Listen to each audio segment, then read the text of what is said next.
in the interest of, I have a number of responses, but in the interest of deference to my colleagues who are waiting to ask questions, I'm going to turn to Senator Carper.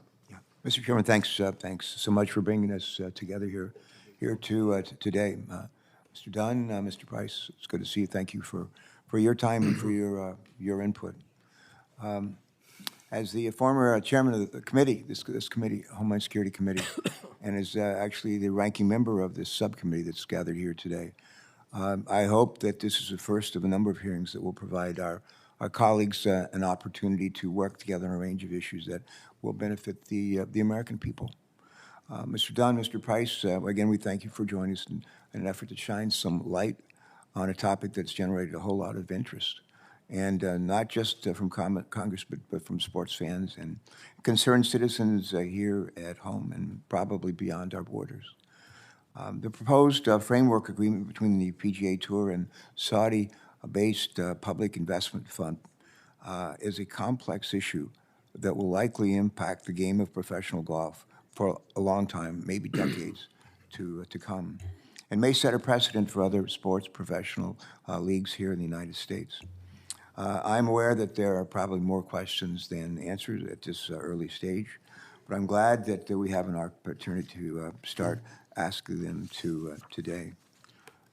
I go back and forth on the train most nights to Delaware. It's an easy train ride, about an hour and a half, and my wife and I live there, and we oftentimes she'll say to me, like, "What are y'all doing today? What are you working on today?" At the end of the day, well, what happened? And she'll ask me, I'm sure, when I get home tonight, well, what did you work on today? And she's from North Carolina. She was born in North Carolina. I was born in West Virginia. And an unlikely place to have an interest in golf, I would say. But there was a golfer there named Sammy Snead, who was before there was Jack Nicklaus, before there was Arnold Palmer. There was Sammy Snead. He was bigger than life in the state of West Virginia, where my sister and I were born. Later, we'd live in a place called Danville, Virginia. And my dad would actually take me with him to not to play golf, but to caddy. And they'd have a foursome to play every couple of weeks and weekends.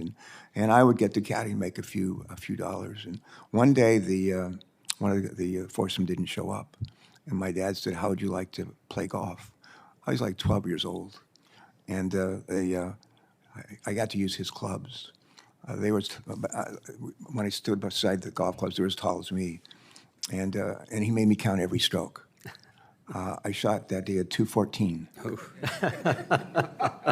And but I was encouraged by my dad and the others who were playing golf that day, and said they thought I might have set some kind of record, which is probably true. But the next time I played, I cut 65 strokes off my score. Good trend. Could only do better. But they were talks, and the foursome, including my dad, that I was marked for greatness. The second Sammy Snead, that was not to happen. Still, I enjoy the game of golf, and I know, Mr. Price, Mr. Dunn, I know that you love the game of golf as well.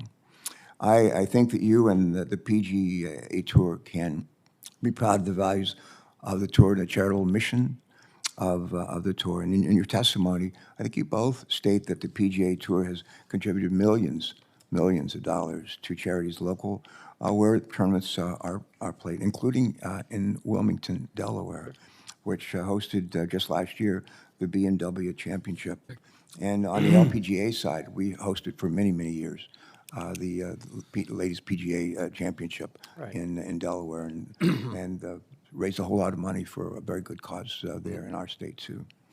I'm told that the Evans Scholars Foundation in Delaware, which provides tuition and housing assistance for low-income college students who work as caddies, and they've received additional funding thanks to the effort that we're talking about here today.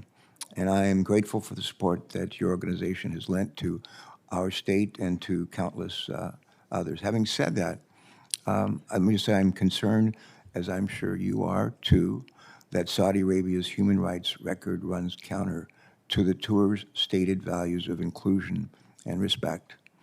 And my question, and as a result, I have just maybe one question for both of you, but are you concerned that the proposed framework agreement will provide the Saudi Arabian government the opportunity to hide its human rights record behind the tour's values? Also, I know that my colleague, I think our chairman, Chairman Blumenthal, I may have touched on this issue earlier during the hearing. But if the proposed framework agreement becomes finalized, can you definitively, I'll just say, can you definitively tell us that the PGA Tour and its players will be able to speak freely about the human rights record of Saudi Arabia? Thank you, Senator. And yes, I can tell you that if the framework agreement, if we move from a framework agreement to a definitive agreement, our players will be freely able to speak about Saudi Arabia. The PGA Tour fully supports human rights. We support, complete access to our game from all individuals, whether they're participating or attending our events. And the only way we will move forward with a definitive agreement, if the PGA Tour is in complete control and our tournaments continue to be operated in accordance with our mission and our values, which includes operated for our players, but also the charity, as you so appropriately mentioned, with the BMW Championship that was conducted in Wimbledon last year. All right, thank you. Mr. Dunn, you want to add anything to that? Senator, I completely, obviously, support both what you said and what Ron said. Critical is this, in this framework agreement, and the hope towards the definitive agreement is the control.